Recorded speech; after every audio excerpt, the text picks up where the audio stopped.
بسم الله الرحمن الرحيم. باب متى يصير سماع الصغير.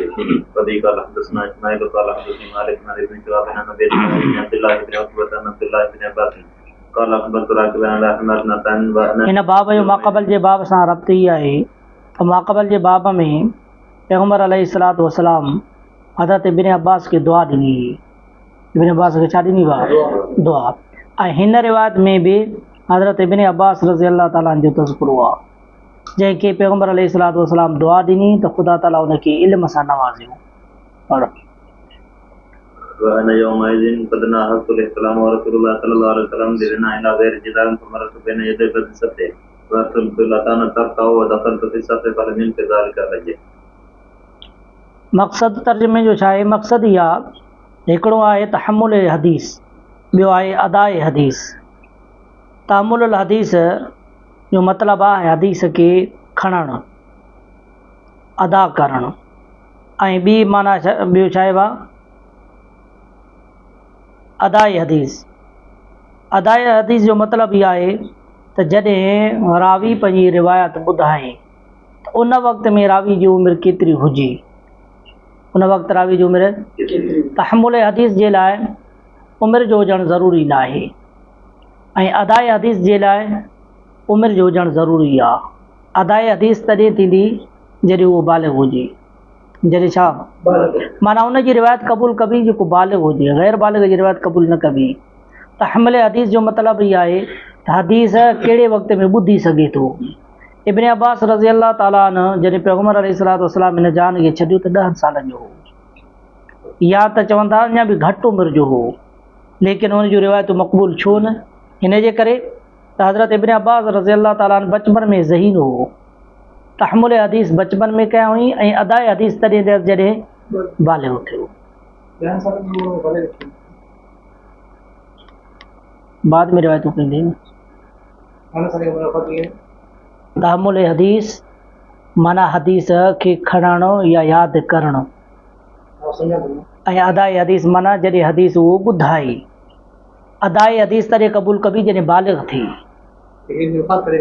कंहिंजी? घणो बाद में थियो आहे। नबी साईं जी जंहिं वक़्तु वफ़ात थी न त उमिरि हिन जी घणी हुई? 10 साल हुई। पढ़ हदीस पढ़ो। بسم الله الرحمن الرحيم. وذي قال حدثنا محمد بن يوسف قال حدثنا ابو مسر قال حدثني محمد بن حرب قال حدثنا الزبيدي عن الزهري عن محمود بن الربيع قال قلت من النبي صلى الله عليه وسلم مجها في وجهه وانا ابن 5 سنين من دلوي. باب الخروج في طلب العلم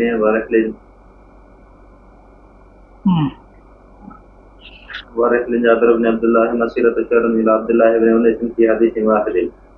मथी रिवायत न पढ़े अक़बल तो राकिबन अला हिमारिन, या पढ़े? हज़रत अब्दुल्लाह बिन अब्बास रज़ी अल्लाह ताला फरमाए थो त अक़बल तो राकिबन अला हिमार हतानिन, मां गॾे ते सवार चढ़ करे पैगम्बर अलैहिस्सलातु वस्सलाम वटि आयुमि। वाना यौमइज़िन क़द नाहज़तुल इहतिलाम, त उन वक़्त में मां क़रीबुल बुलूग़ हुयुमि। रसूलुल्लाह सल्लल्लाहु अलैहि वसल्लम पैगम्बर अलैहिस्सलातु वस्सलाम युसल्ली बिमिना, नबी साईं नमाज़ पढ़ाइनि पिया मिना में, इला गैर जिदारिन, सवाइ भित जी, माना साम्हूं काई शइ न हुयनि। पोइ गुज़रियो मां नबी सल्लल्लाहु अलैहि वसल्लम जे साम्हूं बाज़ सफ़ जे, वारसल तो लेतान, गॾे खे मां छॾियुमि चढ़ण जे लाइ त तरता चढ़ी। दख़ल तो फि सफ़, दाख़िल थियो मां सफ़ में, फलम युनक ज़ालिक अलैया, पैगम्बर अलैहिस्सलातु वस्सलाम इन्हीअ ते कंहिं क़िस्म जी का डांट मूंखे न ॾिनी। इहो मसइलो पढ़ी आयासीं सुबुह अबू दाऊद में त जेकॾहिं कंहिंजे साम्हूं सुतरो न आहे त उन जी निमाज़ थी वेंदी। रिवायत में अबू दाऊद में पढ़ियोसीं त पैगम्बर अलैहिस्सलातु वस्सलाम जन खां रिवायत कई वई त गॾ ऐं औरत ऐं कारो कुतो जेकॾहिं साम्हूं गुज़रे त उन जी निमाज़ न आहे। इहो इमाम अहमद बिन हंबल जो ख़्यालु आहे। बाक़ी अहनाफ़ चवनि था कि हिन जे करे मना कई वई त कारो कुते जी शक्ल शैतान जी हूंदी आहे ऐं आम तौर ते माण्हू खे भउ थींदो आहे, पोइ तवजह निमाज़ में न रहंदसि, तंहिंजे करे मना थी वई।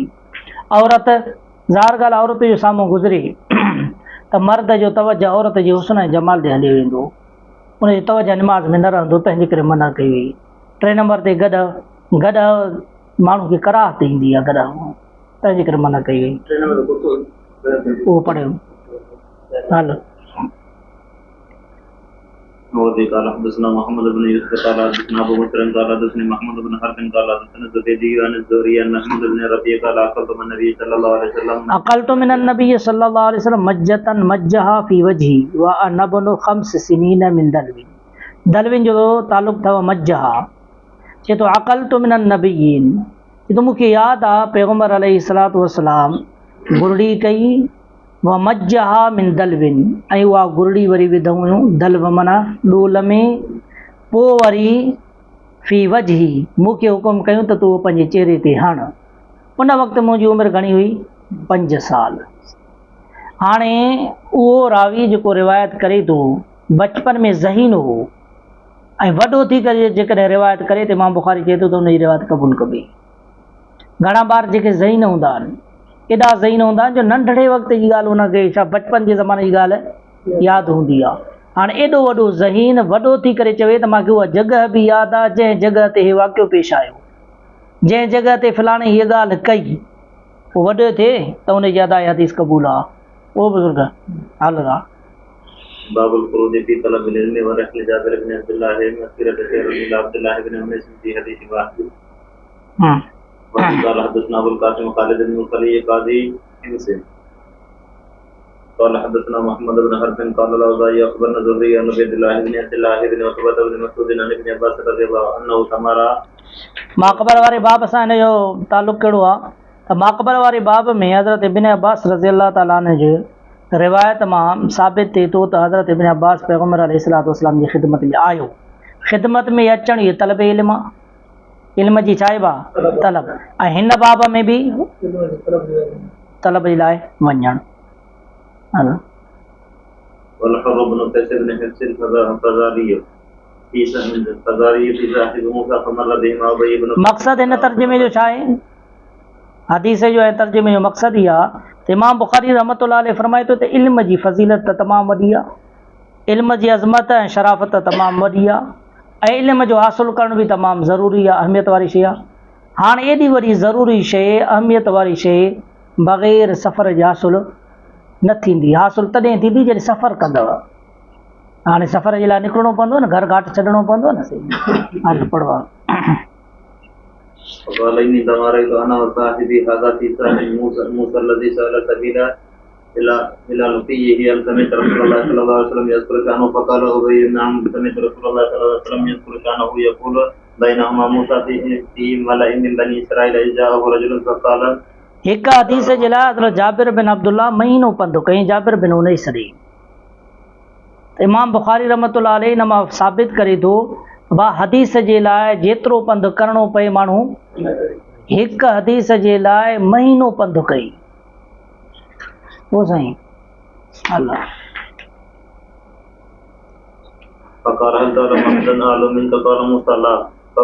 हिन में हज़रत मूसा अलैहिस्सलातु वस्सलाम जो किस्सो आहे, हज़रत ख़िज़र अलैहिस्सलाम जो जेको माक़बरे में बयानु करे आया हुआ।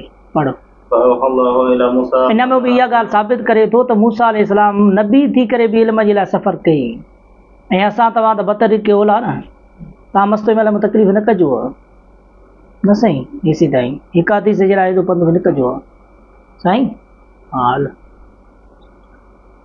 الله إلى موسى فلا أدنى خضر فسأل السبيل إلى لقيه فجعل الله له الحوت آية وقيل له إذا فقدت الحوت فارجع فإنك ستلقى فكان موسى يتبع أثر الحوت في البحر فقال فتى موسى لموسى أرأيت إذا أوينا إلى الصخرة فإني نسيت الحوت وما أنسانيه إلا الشيطان أن أذكره قال موسى ذلك ما كنا نبغي فارتدى على آثارهما قصصا فوجد خضرا فكان من شأن ما قص الله في كتابه باب فضل من علم وعلم وبه قال حدثنا محمد بن علان قال حدثنا حماد بن اسامه بن بريد ही बाब आहे इल्म जे सिखण ऐं सेखारण जी फज़ीलत। ज़ाहिर ॻाल्हि आहे त सफ़र कंदो त इल्मु सिखंदो ऐं जेको इल्मु सिखंदो त उनजी छा आहे सेखारण बि त आहे न। आलिम ऐं आलिम खां बाद में तालुम, तालीम ऐं तालुम ॿई ज़रूरी आहिनि।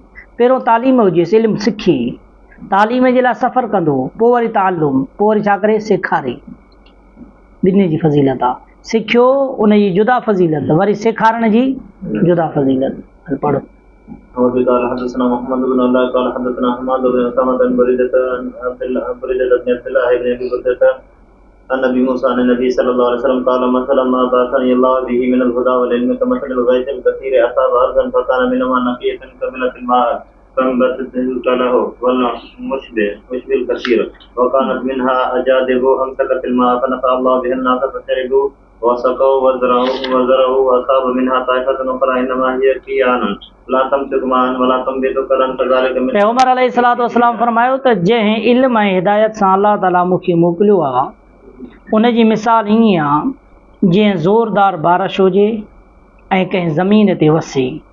पोइ ज़मीनूं आहिनि टिनि क़िस्मनि जूं, हिकिड़ी तमामु भली ज़मीन जंहिं ते जीअं जो बरसाति वसे त फ़ौरन उन में सावक अची वञे, अनाज फुटे, गाह बाह फुटनि, सावक थी वञे। हाणे इहा ज़मीन पाणी खे बि पाण में रखियईं ऐं उन मां अनाज वग़ैरह खे बि फुटायईं, इहा भली ज़मीन। ॿिए नंबर ते अहिड़ी ज़मीन जो बरसाति नाज़ुल थी त उन में सलाहियत न आहे जो सलाह पैदा करे, आबादी करे, सिर्फ़ु महज़ उन पाणी खे पाण वटि छा करे रखियईं, जमो। हाणे जमो जॾहिं पाणी गॾु थियो त उन मां अची करे इंसाननि थोरो घणो फ़ाइदो हासिलु कयो बसि। ऐं टी ज़मीन जो मिसाल पैगंबर अलैहिस्सलातु वस्सलाम न ॾिनो।